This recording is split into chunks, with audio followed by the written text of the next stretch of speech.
자, 오늘 우리에게 주시는 하나님의 말씀은 빌립보서 1장 1절에서 11절 말씀입니다. 제가 한 절 읽고 여러분이 한 절 읽고 교독하겠습니다. 그리스도 예수의 종 바울과 디모데는 그리스도 예수 안에서 빌립보에 사는 모든 성도와 또한 감독들과 집사들에게 편지하노니, 하나님 우리 아버지와 주 예수 그리스도로부터 은혜와 평강이 너에게 있을지어다.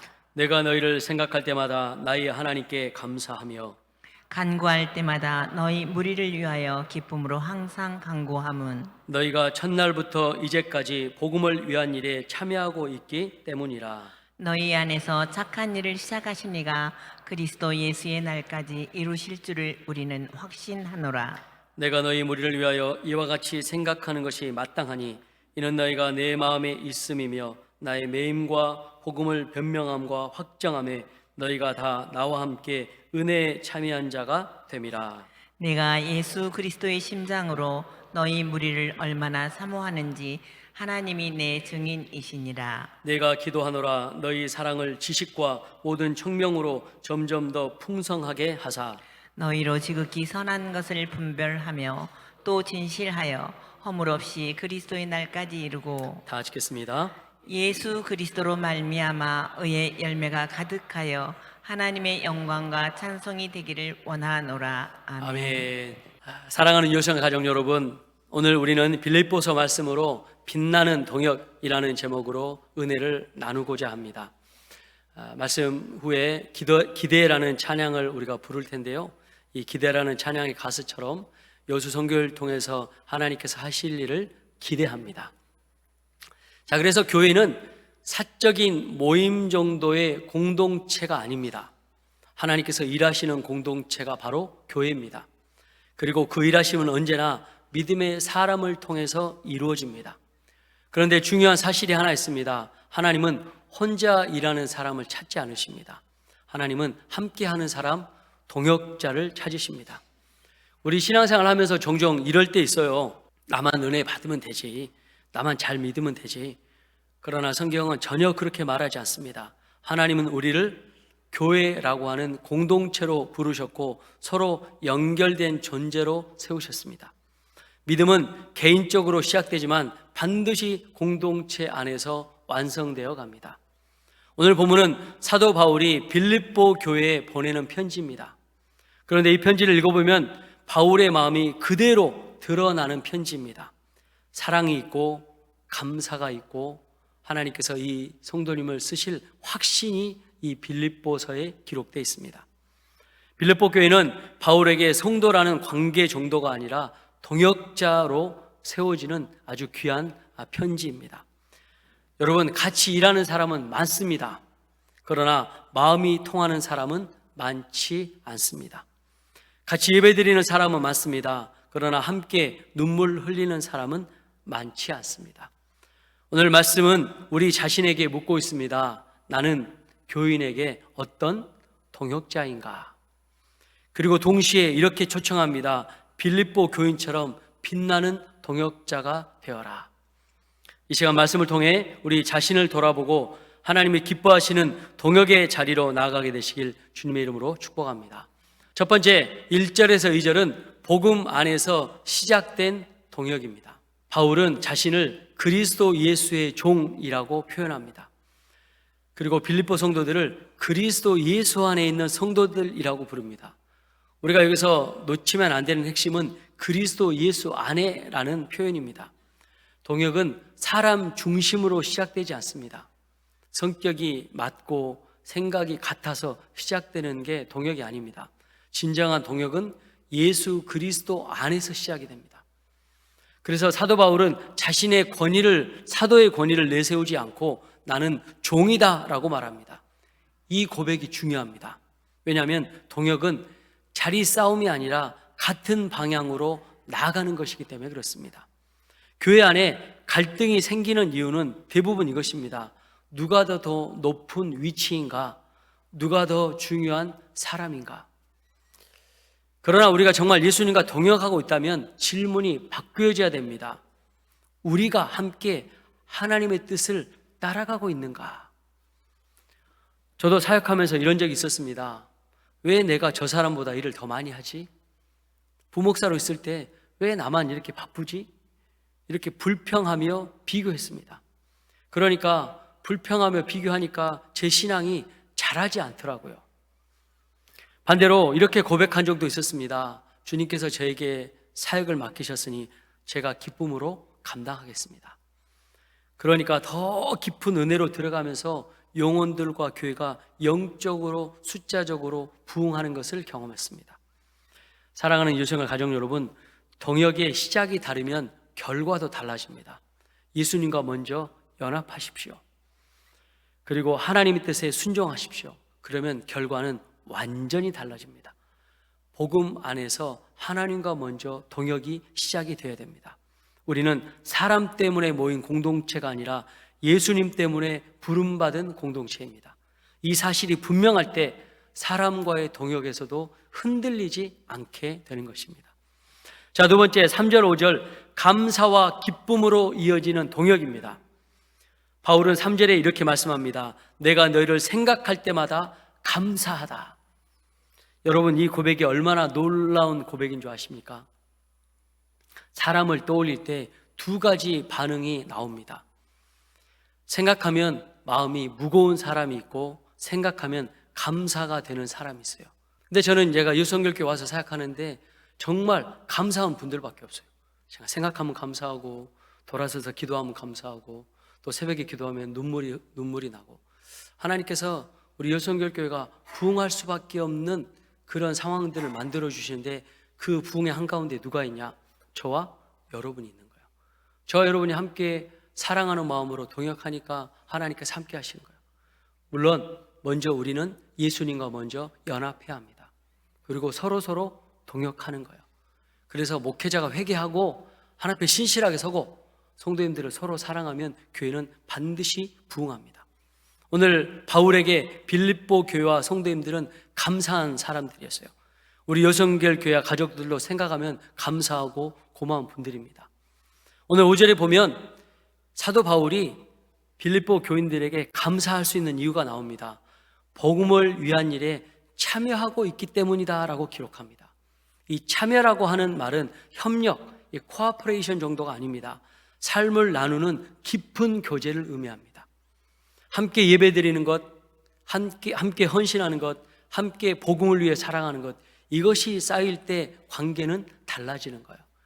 그래서 여러분, 구역 예배를 드리라고 하는 말씀이 바로 이 말씀입니다. 대예배에 모여서 기도 제목을 나누기가 쉽지 않거든요. 여러분의 기도 제목을 구역 예배에 오셔서 같이 나누는 거예요. 이렇게 구역 예배가 잘 되는 구역들이 있거든요.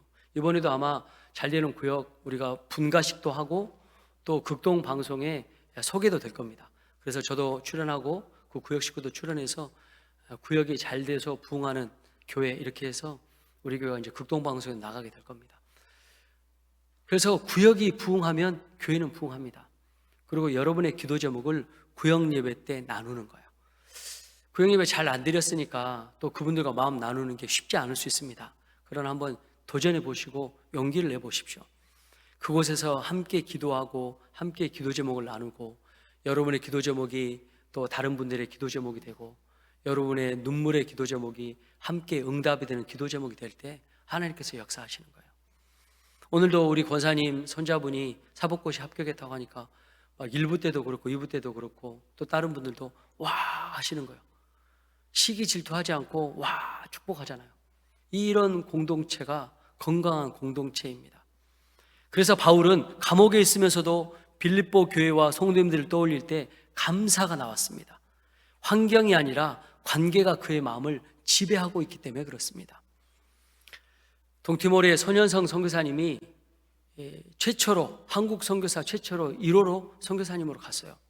우리 교단에 한국 선교사님이 아무도 없는 거예요. 그러니까 제일 처음에는 파송했을 때 외롭다고 이야기하시더라고요. 서산교회에서 제가 부목사로 있을 때 동티모르 손현성 선교사님은 다른 교회 부교육자로 계셨거든요. 그래서 나는 동티모르에 선교사로 갈 거라고. 그래서 기도해달라고 부탁을 하더라고요. 제가 그때부터 기도했어요. 하나님, 제가 담임 목사가 되면 이분을 파송하게 도와주세요. 이분 제가 후원하게 도와주세요. 그렇게 기도했는데 예산에서도 파송하게 됐고, 또 거기에서도 해외교회를 세웠고, 또 이제 이번에 또 여수 성결교회에서도 파송하게 됐고 해외교회를 세우게 됐습니다. 이분은 참 신실한 분이에요. 두 부부가 정말 신실한 분이세요.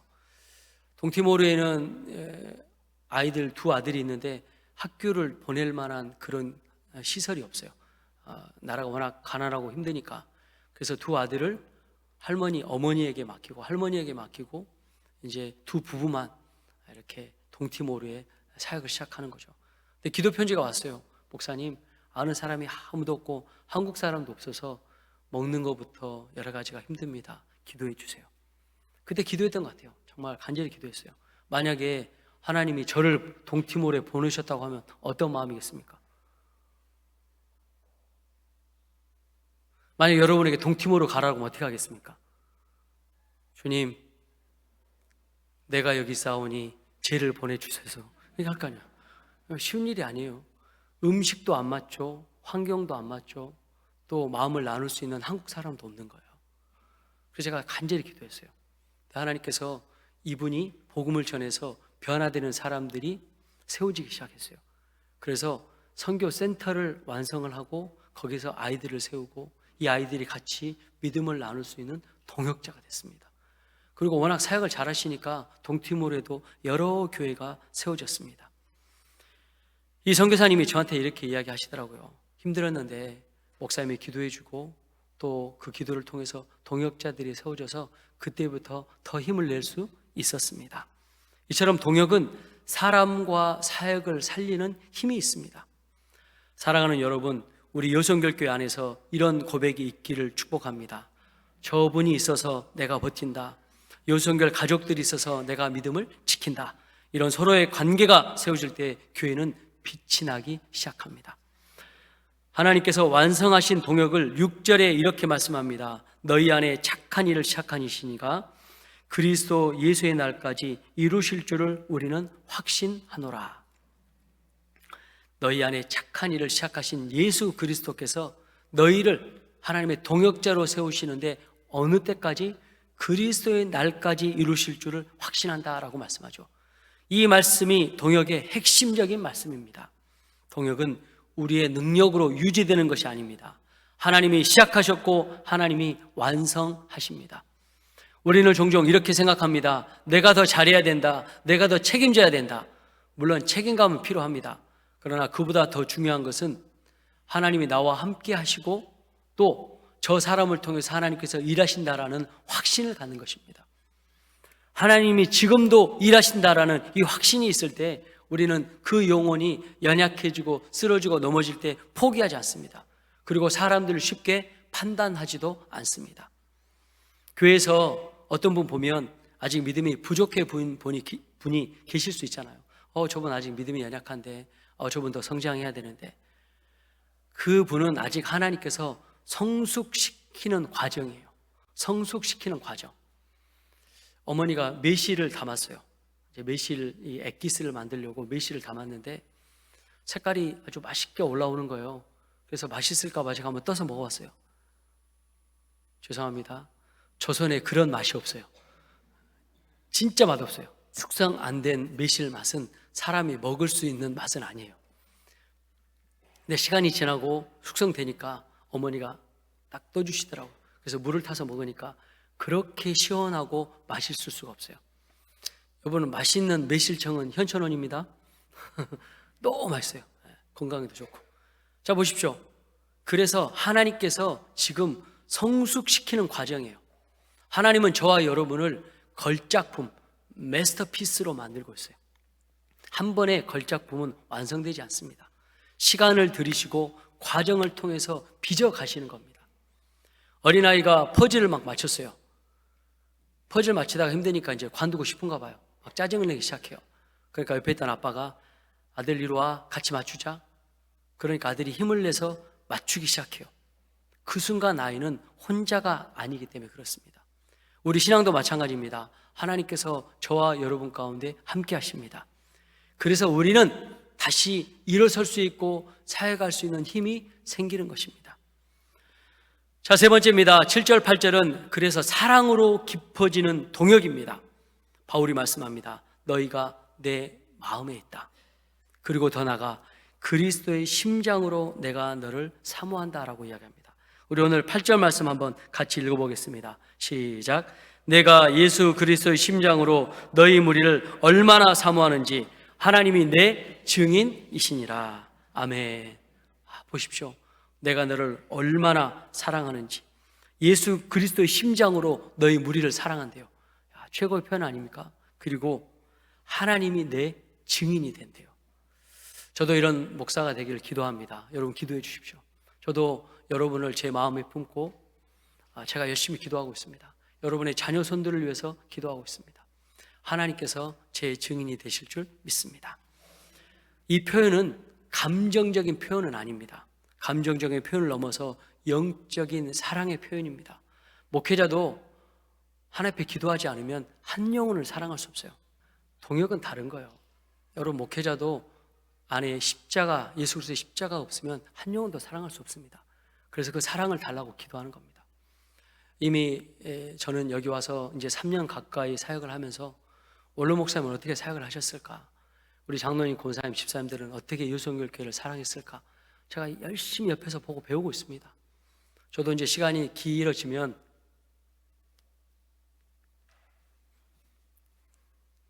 사도 바울처럼 또 우리 원로 목사님처럼 또 우리 은퇴하신 연세 드신 우리 권사님, 장로님처럼 고백할 수 있겠죠.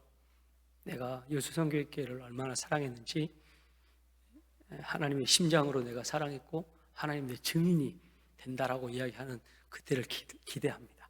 그래서 지금도 열심히 여러분 사랑하려고 연습하고 훈련하고 마음에 품고 기도하고 있습니다. 우리 옆에 계신 분들 한번 인사하겠습니다. 당신이 나의 사랑하는 동역자입니다. 참 감사한 건 뭐냐면 교회 왔을 때 코로나로 회복이 안 되는 상황이었습니다.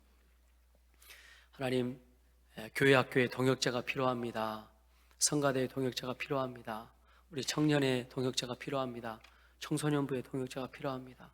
우리 초등부, 유치부의 동역자가 필요합니다. 또 하나님, 또 우리 다음 세대가 우리 교회에 와야 됩니다. 이렇게 기도하면 하나님께서 그때그때마다 정말 동역자를 보내주시고 사람을 세워주셨어요. 여러분 놀라운 사실이 뭔지 아십니까? 요즘에는요 제가 기도만 해도 하나님 응답하세요. 부럽죠? 얼마 전에는 비가 오는 날인데 새벽 예배 끝나고 이렇게 앞에 나가는데 이 앞에 주공 구차 아파트가 심란한 거예요.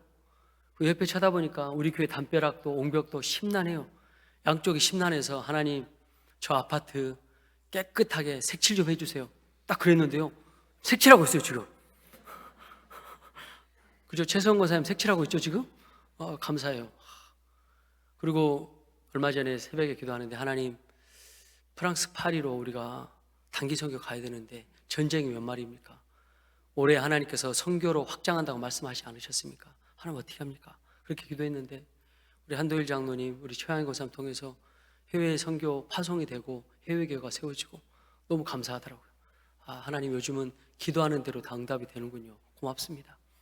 우리 여성교 가족들이 또 신앙으로 신실하게 서니까 하나님께서 이렇게 역사하시는 줄 믿습니다. 어느 목사님이 병원에 입원하셨대요. 실제로 우리 교단에서 사역하시는 목사님이세요. 몸이 아파서 병원에 입원했는데 보니까 암 말기예요. 이미 사형 선고가 내려져서 고칠 수 없대요. 근데 며칠 후에 사모님도 몸이 안 좋아서 병원에 갔는데 사모님도, 담임 목사님 사모님도 암 말기예요. 그래서 담임 목사님과 사모님이 졸지에 암 말기가 돼버린 거예요. 손을 쓸 수 없대요. 그냥 맛있는 거 먹고 교회 다니시니까 천국 가는 날 기다리시라고 그렇게 판정을 받은 거예요. 근데 제가 이 목사님 얼만큼 열심히 사역하는지 제가 알거든요. 제가 우리 교단 축구대회도 만나면 이분하고 기도 제목을 나누거든요. 너무 가슴이 아팠어요. 그래서 교회가 허락을 해줘서 목사님에게 6개월 휴가를 주고 회복하실 수 있도록 시간을 드렸어요. 목사님 사모님에게. 그리고 이제 부목사님들이 돌아가면서 설교를 하고 그리고 열심히 기도를 했어요. 그 교회가 목사님 사모님을 위해서 교회가 부흥했는데 기도를 열심히 했어요. 여러분 제가 한 달 전에 들은 소식인데요 목사님 사모님 암이 나섰어요. 병원에서는 안 된다고 그냥 맛있는 거 먹고 이제 임종을 준비해야 된다고 그랬는데 하나님께서 낳게 하셨어요. 여러분이 안 낳았으니까 별로 감동이 없죠. 그 교회는요, 환호성을 질렀대요. 병원에 갔는데 사모님 목사의 마음이 다 없어졌어요. 할렐루야. 성도님들이 눈물 뿌려 기도하니까 하나님께서 응답하시고 역사하시는 거예요. 이번 축구대 가면 또 만날 거거든요. 너무 감사하다고, 내가 간증했다고 내가 그 목사님한테 자랑하려고요. 그래서 여러분, 사랑과 기도는 그렇게 거창한 게 아닙니다. 아프신 분 있으면 같이 기도해주고, 또 힘든 일 있으면 같이 들어주고, 또 가슴 아픈 일 있으면 같이 울어주고, 그래 함께 해주는 겁니다. 이 사랑이 있을 때 동역은 깊어지는 것입니다. 자, 네 번째, 그래서 9절 11절 함께 성장하는 동역입니다. 사도 바울이 기도합니다. 너희 사랑이 점점 더 풍성해지고 선한 것을 분별하고 의의 열매가 가득하길 기도한다. 그래서 동역은 정체되어 있는 것이 아닙니다. 함께 성장하는 것입니다. 서로를 세워주고 서로를 격려하고 서로를 위해서 기도하면서 함께 자라가는 것입니다. 여기서 중요한 표현이 있습니다. 점점 더라는 표현입니다. 신앙은 한 번의 결단으로 끝나지 않습니다. 계속 자라가야 됩니다. 사랑도 점점 더 깊어져야 되고 믿음도 점점 더 자라가야 되고 삶의 열매도 점점 더 맺혀져야 되는 것입니다. 그럴 때 우리의 동역은 협력만이 아니라 하나님께 영광 돌리는 삶이 되는 것입니다. 사랑하는 유성의 가정 여러분, 오늘 말씀을 통해 하나님 우리에게 분명하게 말씀하십니다. 너는 혼자가 아니다. 나는 너를 동역자로 불렀다. 빛나는 동역은 특별한 사람이 하는 것이 아닙니다. 복음의 은혜, 하나님의 은혜를 기억하는 사람이 하는 것입니다. 복음을 붙드는 사람이 하는 것입니다. 사랑으로 반응하는 사람이 하는 것입니다. 우리는 이미 함께 예배드리는 공동체입니다. 그리고 하나님 여기서 멈추지 않기를 원하십니다. 서로에게 모임의 성격을 넘어서 동역으로 나아가길 원하십니다. 사람 때문에 흔들리지 않고 상황 때문에 포기하지 않고 끝까지 하나님께 함께 가는 공동체. 서로를 떠올릴 때 감사가 나오고 서로를 위해서 기도할 때 기쁨이 넘치고 서로를 향해서 사랑이 깊어지는 여수성결 공동체 교회가 되길 주님의 이름으로 축복합니다.